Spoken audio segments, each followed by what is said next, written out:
mesa, por mais uma oportunidade. A gente está trazendo aspectos de outra área, eu estou discutindo com meus colegas de trabalho, que muito têm contribuído para a área de educação física. Bom dia a todos. Vamos dar continuidade à mesa de ontem, mas acredito que a gente consegue estar sempre conversando nas mesas, porque os temas são afins, que a proposta é discutir políticas públicas.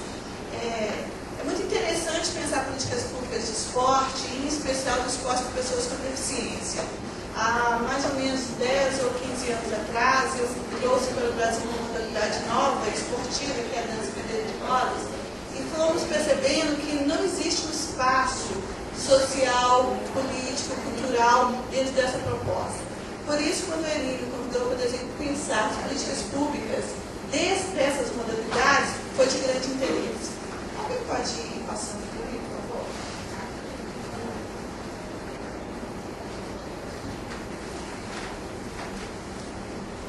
Bom, quando nós pensamos em esporte, de modo geral, nós temos uma visão que o esporte ele vai resolver muitas questões sociais. Em muitos projetos que nós temos vistos pelo Brasil, as pessoas tendem a usar o esporte como possibilidade de inserção, de integração, de inclusão e da marginalidade, muitas outras propostas. No entanto, o que nós queremos aqui analisar, o que o desporto, de modo geral, é uma tentativa de não permitir que o esporte de preferência popular ofusque. Veja, qualquer partida de futebol, nós temos um ginásio lotado e mundialmente a mídia cobre, a maior audiência tem sido nos esportes olímpicos e qualquer partida de futebol. Diante disso, vamos analisar, será que o futebol é realmente uma paixão nacional e até mundial? Existe, o esporte ele está acima de qualquer outra modalidade esportiva? E por isso nós fomos nas leis esportivas, os regimentos internos dos comitês e o Código Brasileiro Desportivo. Não sei se você sabe, porque isso é muito novo. Desde 1988 resolveram discutir o esporte como lei. E aí, no Ministério de Esporte, eles ficaram durante 10 anos discutindo se o futebol faria parte desse código ou se todos os esportes deveriam seguir as mesmas leis. E de uma longa discussão, decidiu-se que o Código Brasileiro é do desporto, sendo futebol ou dança em cadeira de rodas. Isso traz penalidades imensas para as outras modalidades. Porque as multas que podem gerar, só o futebol consegue pagar. Toda partida esportiva, obrigatoriamente, ela tem que ter 2 advogados. Os advogados que têm essa capacidade são aptos a atuar no futebol. No entanto, qualquer outra competição, peteca, vôlei, etc. precisa ter esses profissionais. Bom, o esporte não se trata como se nunca tratou de uma ingênua diversão. Há um envolvimento de muitos outros setores sociais. É uma manifestação cultural poderosa e influente que envolve emocionalmente um grande número de pessoas. Veja, técnicos, atletas, espectadores. Há um número de muitos profissionais envolvidos nesse processo. Bom, quando nós pensamos nos esportes, eu trouxe para vocês só para ilustrar qual é a memória que nós temos quando nós estamos falando disso. Nós estamos falando, primeiro, alto rendimento, estamos falando de corpo saudável, aí temos a velha menção, menção corpo de sangue.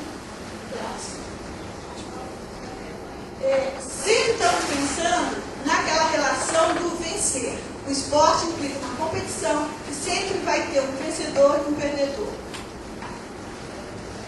Aí são as últimas imagens. E aí entra o esporte para deficientes.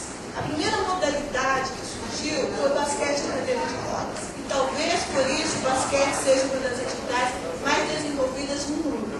Só que quando o esporte veio do deficiente, ele veio exatamente para ser uma proposta de inclusão e de reabilitação. Bom, pensando que o esporte ele tem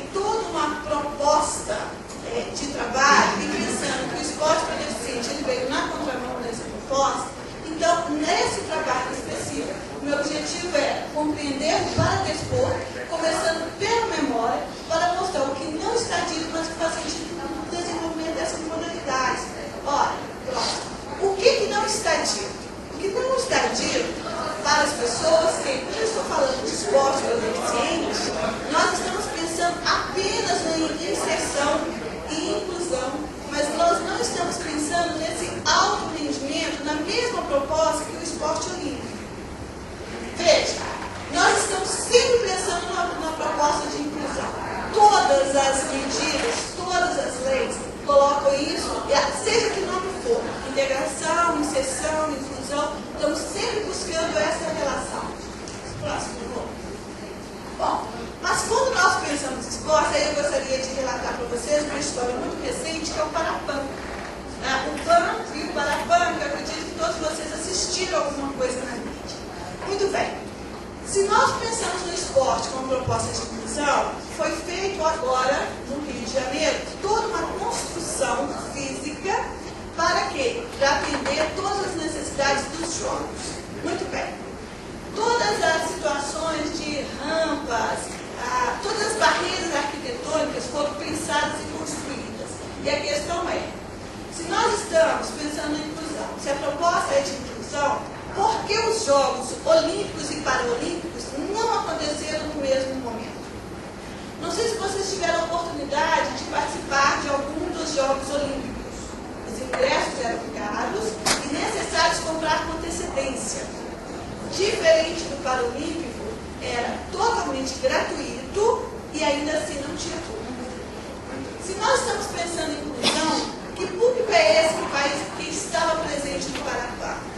Continua sendo o pai, a mãe, a tia, o vizinho, o colega, o primo. Mas a sociedade em geral não estava lá para assistir. A mídia não estava lá para fazer a cobertura. Teve sim uma cobertura de mídia que de novo falava de inclusão, mas mostrava alguns momentos. Nós não tivemos a cobertura da mídia de todas as atividades paralímpicas que aconteceram. Bom, diante disso,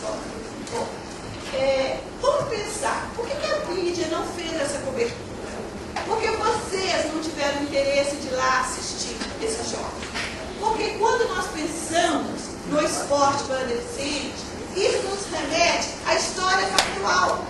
Porque quando nós pensamos em esporte, de novo, o que nos vem à memória é o que vocês viram nas primeiras imagens. De novo, o que me vem é um corpo saudável, de novo vem o treinamento, de novo vem o rendimento e de novo vem a competição, onde alguém tem que ganhar. Segundo tópico, são os juízos de valores. Nós ainda estamos presos à questão da estética. Nós ainda estamos presos que corpo que tem uma modalidade esportiva é aquele corpo são. Ninguém quer, de uma certa forma, ir ver um deficiente jogar. Porque nós estamos ali vendo piedade. Nós não estamos ali vendo uma determinada competição. E ainda, nós esperamos ver técnica numa modalidade.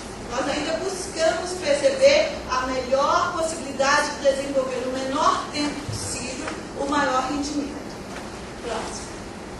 Bom, o que nós temos então é que nessa noção de estética corporal instaura contra o corpo do atleta deficiente, porque o corpo deficiente não é padronizado.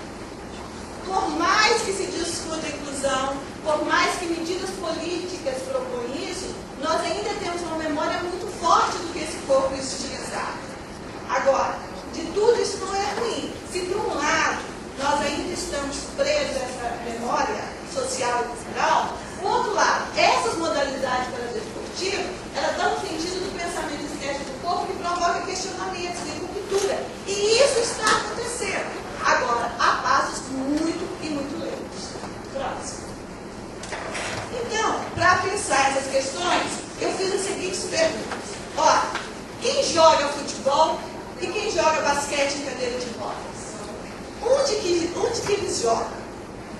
Com quem eles jogam? Como jogam? O que jogam e por que jogam?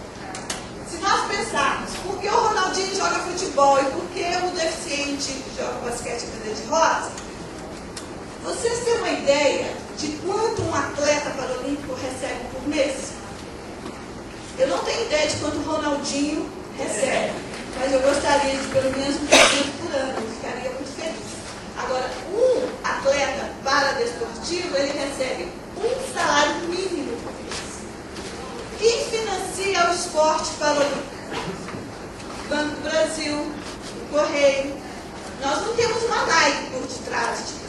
E, aliás, quando temos algumas instituições financiando, é da seguinte forma: olha, eu financio, mas não ponha meu nome lá. As pessoas não querem associar a marca Nike numa pessoa que é aleijada, que tem a importa, não é vedável, né, que se associem marcas a esse corpo defeituoso. Próximo, Rose. Bom, e aí fica mais complicado quando nós vamos conversar com os deficientes, e aí independente da modalidade. Qualquer um que vocês perguntarem, por que você desenvolve essa atividade? Todos respondem com determinados verbos. Eles querem provar para a sociedade, eles querem superar, eles querem possibilitar e capacitar. Todos, em qualquer modalidade, os verbos são sempre predominantemente esses quatro. Em especial os dois, o provar e o superar. Próximo. Bom, e aí quando nós pensamos nas outras instituições, nós nos deparamos com três. Existem as pessoas que são autorizadas ou legitimadas para falar do desporto. Quem são essas pessoas? As pessoas que falam sobre isso estão sempre numa posição diferenciada. É a questão da inclusão. Pensar em fazer um parapan separado para eles é inclusão social. Não me interessa quem está lá assistindo, não me interessa quantas pessoas estão, mas o discurso da inclusão que está presente. E as pessoas com deficiência, ou os atletas deficientes, repetem isso. Eles estão acreditando que eles estão sendo incluídos. E nós temos algumas pessoas que estão sempre na tentativa de rompimento. Quem são essas pessoas? De modo geral, são as pessoas que estão envolvidas com a universidade. Porque muitos desses técnicos, muitas dessas pessoas que estão desenvolvendo essas modalidades esportivas, estão compromissadas com a universidade. Só que eu tenho um amigo que ele gosta de dizer o seguinte: existem os pensantes e os canetantes. E os pensantes nunca têm o poder da caneta, e aí não conseguem fazer muita coisa. Né? E nós temos aquelas pessoas que estão na linha tênue, que têm o poder, mas preferem não se posicionar. Se eu tenho um discurso, olha, você quer jogar, existe a possibilidade. Agora, se você não quiser, eu não tenho esse problema. Então, ela se põe nessa posição de pilates lá na minha mão. Você atua se você quiser ou não. Próximo.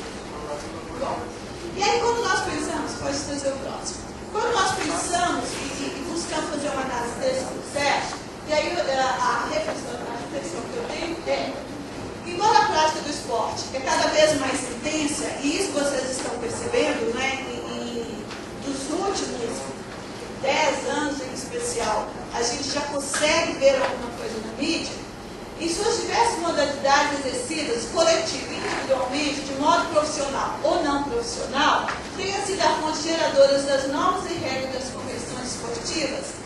No momento da realização de cada atividade é que conseguimos conhecer as categorias esportivas desenvolvidas no Brasil e proporcionar aos atletas dizer esse espaço esportivo. O que isso está acontecendo? Se por um lado é interessante porque o deficiente está se colocando, por outro lado, ele só tem espaço social no momento que ele é o atleta. Pode passar. Bom, vejam vocês. Se as pessoas vão para esse espaço esportivo, naquele momento ele é um atleta, 24 horas depois ele é recebido pelo prefeito da cidade com desfile de um carro de bombeiro. 48 horas depois, para onde ele volta? Ele volta para a sua casa, que não tem o mínimo de acesso, ele continua não conseguindo ter acesso nos espaços sociais. O que acontece? Ele está vivendo um paradoxo. Ora, ele é um atleta deficiente, aí sim ele tem espaço social. Ora, ele é uma pessoa deficiente. E aí, enquanto atleta deficiente, ele ainda tem um certo espaço. Enquanto pessoa deficiente, ele ainda não tem esse espaço. Isso significa o quê? Que esse atleta deficiente é momentâneo. Ele não volta para casa e tem uma quantia financeira que ele possa se manter durante o ano inteiro. E não sei se você sabe que no Brasil, no esporte para desporto, nós não temos um serviço de base e ele ganha esse salário mínimo enquanto ele é campeão. Nas próximas Paralimpíadas, nos próximos jogos, se ele não se permanece até o terceiro lugar, ele perde a bolsa. Diferente, né, do que a gente vê no esporte olímpico, que as pessoas conseguem fazer uma vida profissional e sustentar a sua família e demais com o dinheiro do esporte. O paradesporto não. Ele mal consegue se sustentar financeiramente. E muitos precisam trabalhar em outras atividades para se manter. E aí nós temos o discurso da inclusão, que é muito bonito, realmente ele tem seu valor, não estou dizendo que ele não tem. Isso é um cenário predominante dos esportes olímpicos. Próximo. Bom, um espetáculo lindo, vocês devem ter visto isso, né, na mídia muito recentemente. Próximo. Bom, no momento das competições, acontece que as regras apontam para as questões das diferenciações. O tempo inteiro, gente. E aí eu quero mostrar para vocês no próximo slide. O próximo. Olha, esse é o ginásio do paradesporto. Então, se vocês viram anteriormente todo o brilho dos Jogos Olímpicos, no Paralímpico, é isso que nós temos. Se vocês repararem, não dá para ver imagem, mas está praticamente vazio. Né? E nós estamos falando de inclusão social. Próximo. Bom, o que nós temos que a pessoa com deficiência, ela se diz como atleta somente no espaço esportivo e não social. Se esse esporte, se nós pensamos que o esporte nos possibilita esse avanço social, veja, isso é momentâneo e temporário. Próximo. Bom, e aí a conclusão que eu tenho que dizer é: os sentidos são determinados pelo discurso da inclusão, mas o que nós queremos não é inclusão, o que nós queremos é a não exclusividade. Se nós não apoiarmos a exclusividade dos esportes olímpicos ou de determinadas modalidades, nós não precisamos falar de inclusão, porque nós vamos estar todos no mesmo processo. Bom, resolver as questões de barreiras arquitetônicas não vão resolver os problemas sociais. E isso ficou nítido no Paraguai. Se a cidade olímpica ela foi pensada, construída para os Jogos Pan-Americanos, por que nesse mesmo espaço não estava ocorrendo no Paraguai? O discurso que se tem do Comitê Olímpico e do Comitê Paralímpico foi o seguinte: não cabiam todos os atletas. Ora, se é uma cidade pensada e construída, como que não cabia todos os atletas? Então, os comitês não estão fazendo políticas no sentido dessa inclusão, eles realmente trabalham separadamente e não tem a pessoa com deficiência o topo do interesse desses jogos. E aí, eu aproveitei a fala do professor Jorge para dizer: não se mexe no time que está ganhando, então no time que está ganhando não se mexe. Alguém está ganhando nessa proposta, nessa política, e que não são as pessoas com deficiência. Bom, é isso que eu tinha para trazer e discutir.